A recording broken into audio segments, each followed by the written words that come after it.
고린도후서 6장 1절 2절 우리 두 절을 한 음성으로 같이 읽겠습니다. 시작. 우리가 하나님과 함께 일하는 자로서 너희를 권하노니 하나님의 은혜를 헛되이 받지 말라. 이르시되 내가 은혜 베풀 때 너에게 듣고 구원의 날에 너를 도왔다 하셨으니 보라 지금은 은혜 받을 만한 때요 보라 지금은 구원의 날이로다. 아멘. 여러분들이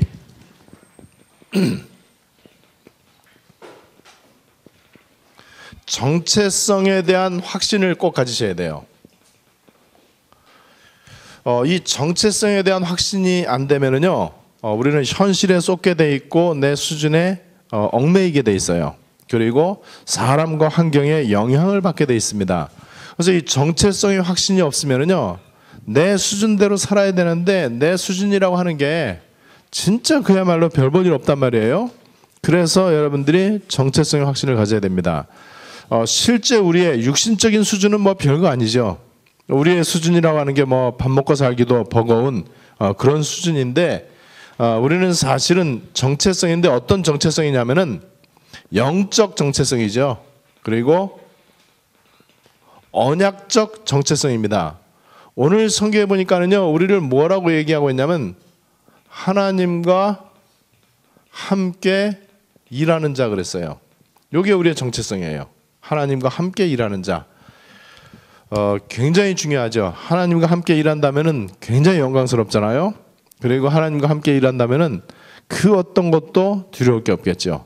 여기에 우리의 이제 정체성인데 여기에 대해서 확신을 가져야 돼요. 그러면 하나님과 함께 일하는 자다. 요거를 다른 말로 말하면은요,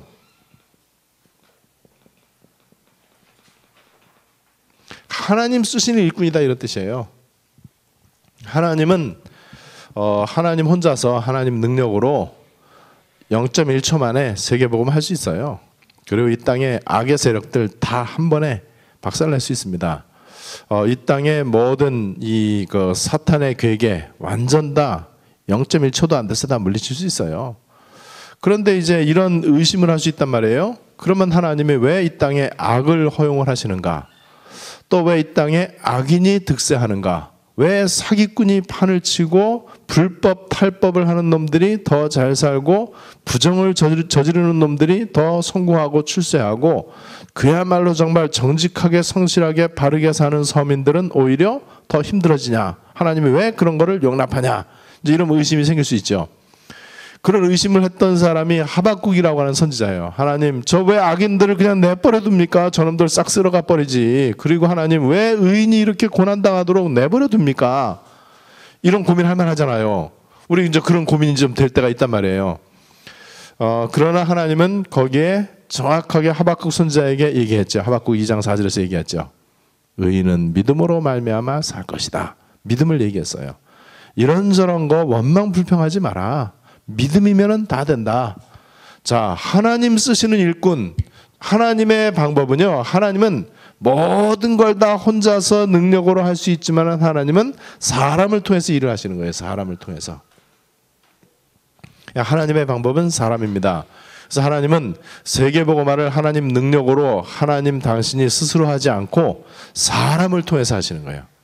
그러니까는 이 하나님이 세계복음화를 하시고 이 땅에 하나님 나라를 건설하고 이 땅에 하나님의 뜻을 이루시는데 그 하나님의 방법이 사람이란 말이에요. 그러면은 하나님의 사람으로 픽업이 됐다면은 굉장히 영광스럽겠죠.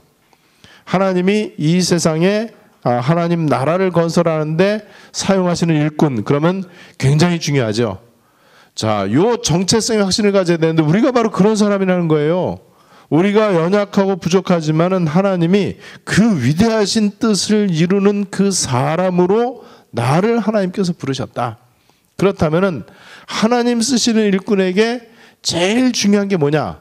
능력입니까? 열심입니까? 노력입니까? 방법입니까? 아니에요. 하나님이 쓰시는 일꾼의 가장 중요한 기준, 은혜 받아야 된다. 하나님 은혜가 아니면 나는 아무것도 아니라고 고백하는 사람, 이런 사람이에요. 그래서 하나님 쓰시는 일꾼의 가장 중요한 거는요, 일단 제가 볼 때는 하나님의 은혜를 늘 사모하고 갈급해하는 이런 사람. 그런데 하나님의 은혜인데 어떤 은혜냐? 그냥 은혜가 아니고요, 하나님의 이유를 깨닫는 은혜예요. 하나님의 이유를 깨닫는 은혜. 하나님의 이유. 이게 굉장히 중요하죠. 이 하나님의 이유가 뭐냐면요. 예를 들어서 노아 같은 경우 방주의 이유를 깨달았고, 모세 같은 경우 피의 이유를 깨달았고, 이사야 같은 경우에는 그루터기라고 하는 이 이유를 깨달은 거예요. 그리고 이 초대교회가 이 마가다락방의 이 의미를 제대로 이제 깨달은 거란 말이죠. 왜 예수는 그리스도만 말해야 되느냐? 하나님의 이유를 깨닫는 거예요.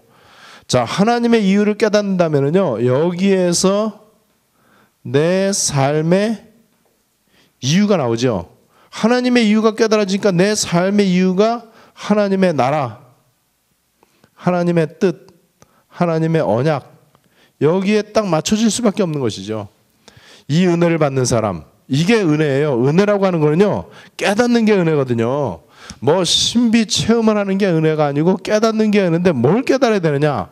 성경적 구퉁이에 있는 거 희한한 걸 깨닫는 게 아니고 하나님의 이유. 왜 내가 그리스도만 말해야 되느냐? 다윗이 그 이유를 알고 있었잖아요. 저 골리앗 쪽에 계속해서 이스라엘을 모독하는데, 이 골리앗이 우리를 모독하는 이유가 뭐냐? 그럼 하나님의 이유가 뭐냐? 만군의 여호와의 이름으로 저 골리앗을 물리쳐야 되겠구나. 여러분, 이게 하나님의 이유하고 내 삶의 이유가 같아지는 거예요. 이 은혜를 늘 우리가 사모해야 돼요. 그러려면은 하나님의 언약, 하나님의 언약의 핵심 주제가 있죠. 이것이 내 인생 주제가 되면 되는데, 요거를 갖다 다른 말로 말하면은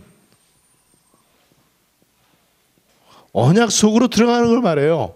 언약 속에 내가 계속 들어가는 겁니다. 하나님의 소원이 내 소원 되어지고, 하나님의 탄식이 내 탄식 되어지고, 하나님의 우선순위가 내 우선순위 되어지는 걸 가지고 내가 하나님의 언약 속으로 들어간다, 이렇게 얘기하는 거예요. 자, 그 다음에 하나님 쓰시는 일꾼의 아주 중요한 기준은요, 현장을 향한 하나님의 탄식이 느껴져야 돼요. 이 현장이 원죄와 마귀와 지옥이라고 하는 이 창세기 3장의 영적 문제에 붙잡혀 있구나.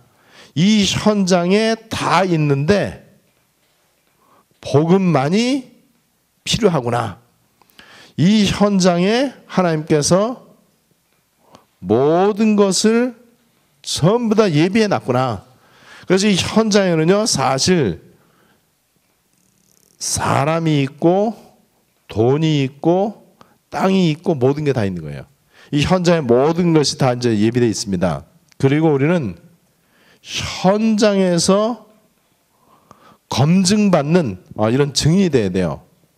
뭘 검증해야 되냐면은 진짜 말씀이 이 성취되어지고, 그 다음에 기도가 응답이 되어지고, 전도가 하나님의 계획이다. 이 전도의 이 누림, 요 부분이 현장에서 확인, 발견, 체험되셔야 돼요.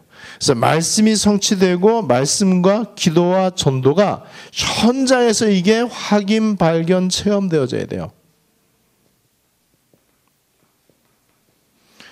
자, 요렇게 돼야 이 사람이 현장 믿음이 되어지고, 요런 사람을 하나님이 이 시대에 이제 사용할 수 있습니다. 그러니까 이런 사람은 말할 것도 없이 복음 그리스도만 말할 수밖에 없는 것이죠.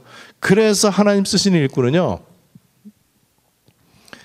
그동안 우리 체질이 너무나 이거 복음 체질이 아니고 기도 체질이 아니고 전도 체질이 아니기 때문에 우리에게는 훈련이 필요합니다.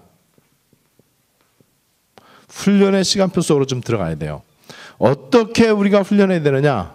제일 중요한 게요, 이 체질이에요. 특별히 영적인 체질. 그래서 우리가 복음과 기도와, 이제 복음은 이제 말씀이라고 할 수 있죠.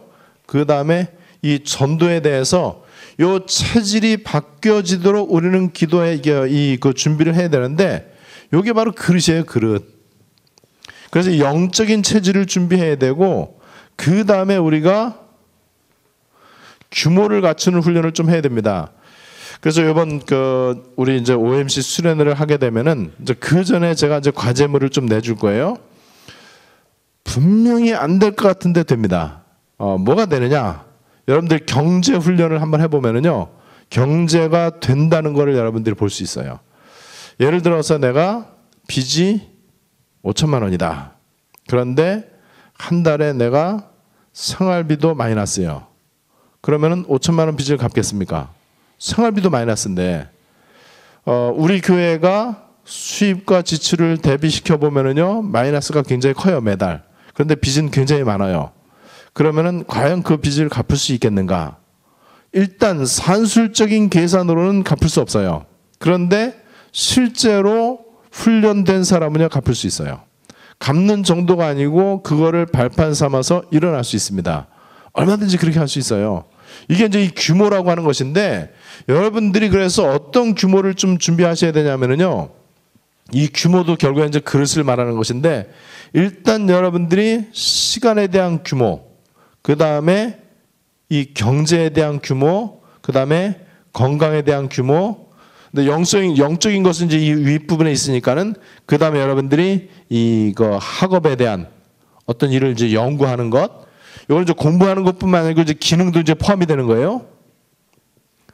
이 학업 기능에 대한 이런 규모를 여러분들이 좀 갖춰야 됩니다.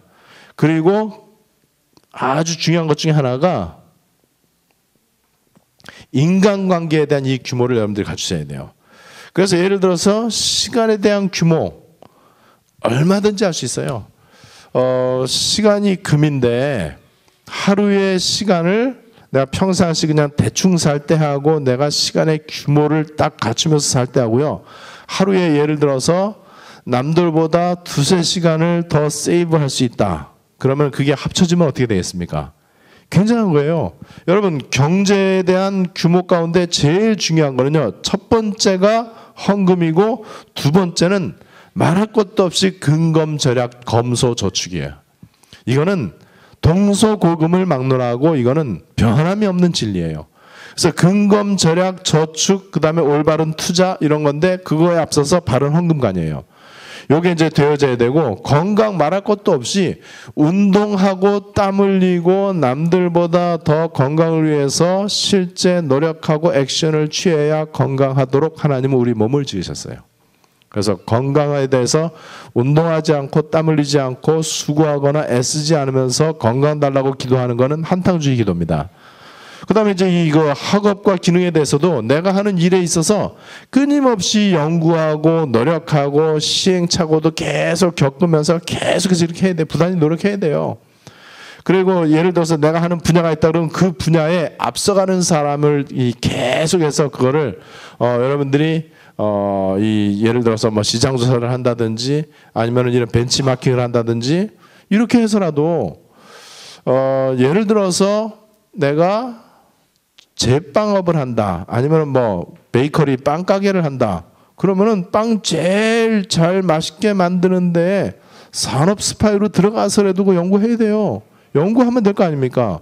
최선을 다해서 노력해야 되죠. 그 이전에 내가 빵 만들기 위해서 밀가루 반죽하면서 거기서 간절히 기도하면 돼요. 언약 붙잡고, 하나님 이 밀가루 반죽을 통해서 내가 빵을 만드는데 주의 성령이 역사하시고, 이것이 단순히 밥벌이 돈벌이 수단이 아니고 이 빵 만드는 걸 통해서 사도행전에 있는 다비다와 같이, 아니면은 성경에 하나님 앞에 쓰임받았던 로마서 16장 1군과 같이 내가 세계복음화에 쓰임받게 해주시옵소서.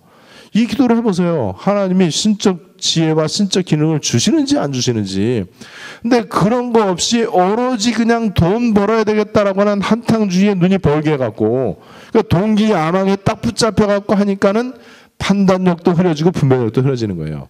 여러분, 이 부분을 해야 돼요. 그 다음에 인간관계, 이 만남이 굉장히 중요하잖아요.